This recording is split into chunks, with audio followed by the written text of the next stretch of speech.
పార్టీల సమావేశాలు కొనసాగుతున్నాయి. సిపిఎం ఆఫీసులో పార్టీ కార్యవర్గ సభ్యులతో సిపిఎం ప్రధాన కార్యదర్శి తమ్మినేని వీరభద్రం సమావేశమయ్యారు.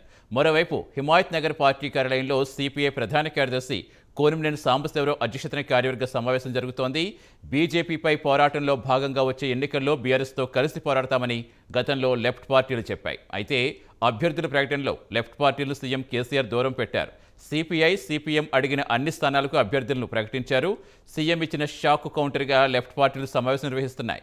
వచ్చే ఎన్నికల్లో అనుసరించాల్సిన విధానంపై చర్చిస్తున్నారు. ఈరోజు మధ్యాహ్నం తర్వాత సిపిఐ, సిపిఎం పార్టీలు ఉమ్మడిగా సమావేశం నిర్వహించనున్నాయి.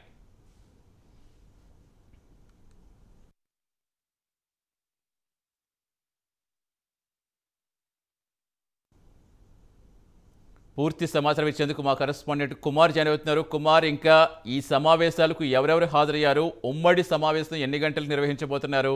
ఏంటి వాళ్ళ భవిష్యత్ ప్రణాళిక ఏ విధంగా ఉండబోతుంది? Thank you Satish.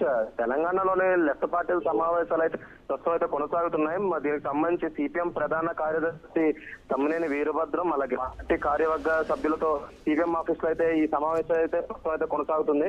మరోవైపు హిమనగర్ ఏదైతే party office CPIM party office కార్యాలయంలోని ఆ సిపిఐ ప్రధాన కార్యదర్శి కోనంనేని సాంబశివరావు అలాగే ఇతర అధ్యక్షతన అయితే ప్రస్తుతం అయితే ఈ కార్యవర్గ సమావేశం అయితే కొనసాగుతుంది. అలాగే బీజేపీ మీద పోరాటంలో భాగంగా వచ్చే ఎన్నికల్లో బీఆర్ఎస్ తో కలిసి పోరాడతామని గతంలో అయితే లెఫ్ట్ పార్టీలు అయితే తెలియజేయడం జరిగింది. అలాగే తాజా అభ్యర్థులు నిన్న ఏదైతే సీఎం కేసీఆర్ అభ్యర్థుల ప్రకటన 115 సీట్లకు సంబంధించి అభ్యర్థుల ప్రకటన అయితే చేయడంలో దీంట్లో సిపిఐకి హ్యాండ్ ఇచ్చారని చెప్పి కూడా వీళ్ళైతే అభిప్రాయపడ్డారు.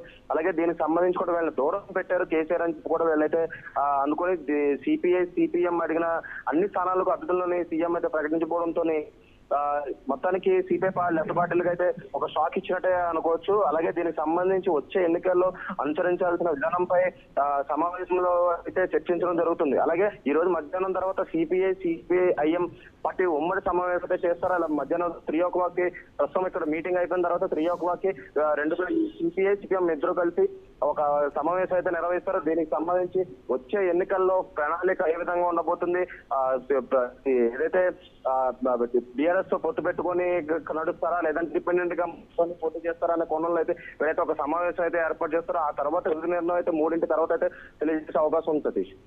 Right, thank you Kumar.